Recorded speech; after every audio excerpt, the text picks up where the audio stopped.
Selamat datang di CG Channel. Sebelum lanjut, jangan lupa di-subscribe dan nyalakan tombol notifikasinya, agar sobat semua tidak ketinggalan video-video terbaru kami. Terima kasih. Kata Polahi, bagi sebagian warga yang hidup di Gorontalo merupakan sebuah cerita yang diliputi dengan aroma mistis. Walaupun hampir sebagian besar orang Gorontalo mengenal kata itu, tetapi hanya sebagian kecil yang benar-benar tahu dengan keberadaan Polahi. Nyaris hampir mustahil untuk bertemu dengan Polahi primitif, yang oleh tetua dulu digambarkan sebagai setengah manusia setengah hewan. Ujar fotografer Roshid Ashar, Polahi adalah sebutan untuk sekelompok warga yang hingga kini masih hidup terisolasi di pedalaman hutan Gunung Boliohuto yang meliputi daerah Paguyaman, Suwawa dan Sumalata di Provinsi Gorontalo. Berbeda dengan suku-suku pedalaman lainnya di Indonesia, literar suku Polahi sangat minim. Ini karena sikap tertutup yang mereka tunjukkan sejak dulu. Polahi takut jika bertemu dengan orang lain, biasanya mereka langsung lari, tambah Roshid. Tetapi, beberapa tahun belakangan ada sebagian kelompok Polahi yang sudah bisa hidup bersosial dengan warga lainnya, walaupun masih mempertahankan kebiasaan primitif mereka. Salah satu kelompok yang bisa ditemui adalah keluarga Polahi yang hidup bermukim di pedalaman hutan Humohulo Pegunungan Boliohuto, Paguyaman. Akses menuju ke pemukiman tersebut tidaklah mudah.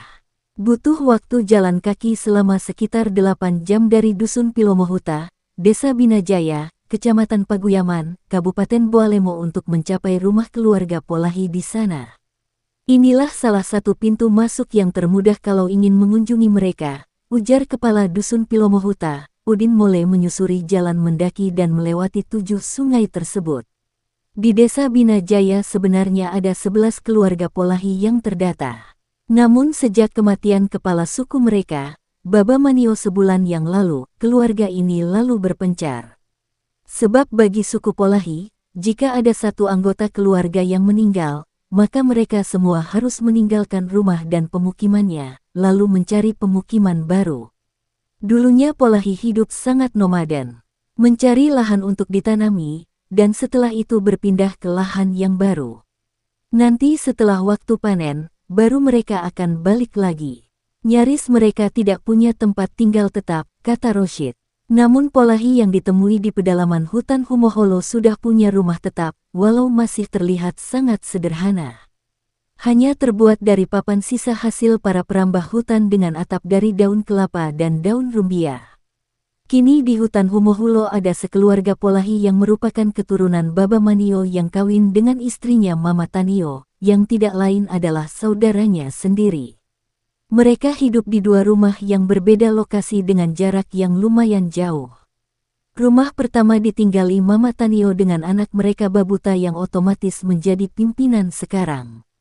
Babuta memperistri Lanio yang tidak lain anak dari ayahnya dengan seorang istri yang bernama Hasimah.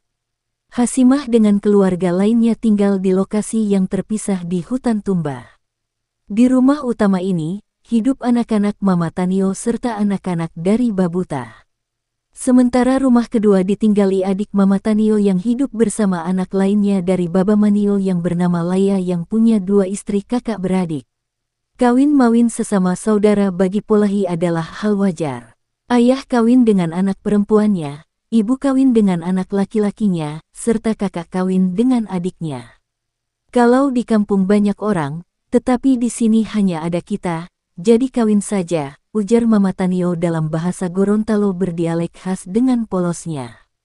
Keterisolasian mereka membuat praktek insek tersebut dianggap wajar.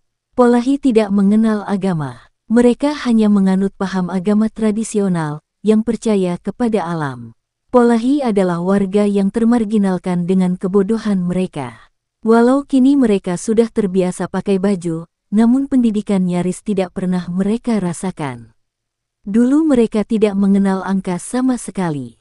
Tetapi sekarang karena sudah sering berinteraksi dengan warga lain, mereka telah mengenal uang, ujar Udin. Pemerintah Gorontalo bukannya tidak pernah mencoba membawa mereka untuk hidup bersama masyarakat lainnya. Sebuah lokasi dekat dengan pemukiman warga di Dusun Pilomohuta pernah dibangun. Ada 9 rumah layak huni Mahayani yang dibangun oleh pemerintah. Tapi mereka tinggalkan dan masuk hutan lagi, jelas Udin. Mama Tanio menuturkan, mereka tidak bisa hidup di daerah panas. Tempat mereka adalah hutan. Alamlah yang memberi mereka makan. Kalau mau beri kami rumah, bangun di hutan sini. Kami tidak bisa tidur kalau di kampung, Mama Tanio memberi alasan. Pendekatan yang tidak memperhatikan karakter kehidupan Polahi membuat 9 rumah di lokasi Mahayani tersebut kosong, serta membuat Polahi terus termarginalkan. Hanya kepala dusun yang pernah sampai di gunung ini, pemerintah lainnya tidak pernah datang. Kepala dusun yang selalu bawa bantuan baju dan makanan buat kami, aku Babuta. Babuta menjelaskan, jika pemerintah ingin merubah kehidupan mereka, seharusnya tetap membiarkan mereka bersama dengan alam dan hutan yang sudah menjadi bagian dari kehidupan Polahi. Leluhur kami mengingatkan jangan pernah tinggalkan hutan, tambah Babuta. Kondisi Polahi yang ditemui di hutan Humohulo paling tidak sedikit menepis cerita mistis yang melingkupi suku Polahi. Beberapa kebiasaan primitif memang masih menjadi bagian dari kehidupan mereka. Tetapi jika pendekatan yang tepat dilakukan, niscaya Polahi tidak lagi akan menjadi warga yang termarginalkan.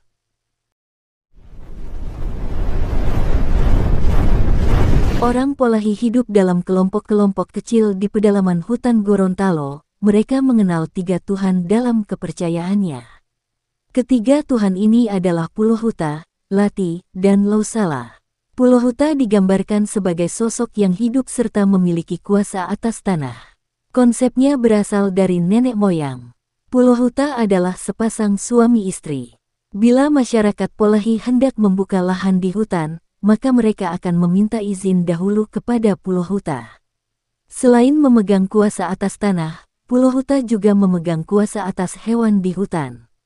Bentuk penghormatan orang Polahi kepada Pulohuta adalah jika mereka mendapat hewan buruan, bagian tertentu dari tubuh hewan itu diiris seperti telinga, mulut, dan lidah, kemudian ditaruh di tunggul kayu untuk dipersembahkan kepada Pulohuta. Lati digambarkan sebagai sosok makhluk hidup yang menghuni pohon-pohon besar serta di air terjun.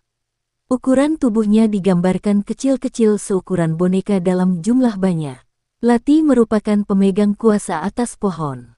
Bila Polahi ingin menebang pohon besar atau mengambil madu lebah hutan yang terdapat di atasnya, Polahi membakar kemenyan, merapal mantra dengan tujuan menyuruh Lati pindah ke pohon lain.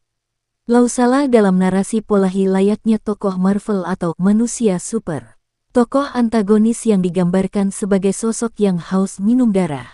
Lausala ternyata bukan hanya dideskripsikan sebagai tokoh laki-laki, sebab ada juga perempuan tua yang disebut-sebut sebagai Lausala. Masyarakat Polahi membuat beberapa gambaran untuk meyakinkan bahwa Lausala itu benar-benar ada. Orang Polahi meyakini Lausala memiliki mata merah, membawa pedang yang menyala dan ia bisa pindah dengan cepat dari balik bukit ke bukit yang lain. Menurut orang Polahi, jika ada anjing menggonggong itu salah satu pertanda hadirnya Lausala. Masyarakat suku Polahi memiliki kebiasaan unik, diantaranya masyarakat Polahi yang hanya makan 1 kali dalam sehari. Orang Polahi hanya makan sekali yaitu pada waktu sore hari saat pukul 5 sore saat menjelang salat maghrib dalam kepercayaan umat muslim. Mereka mengonsumsi umbi-umbian yang mereka tanam sendiri dan tidak terbiasa mengonsumsi nasi seperti masyarakat umumnya. Mereka hanya bercocok tanam dengan menanam umbi-umbian, pepaya, dan pisang.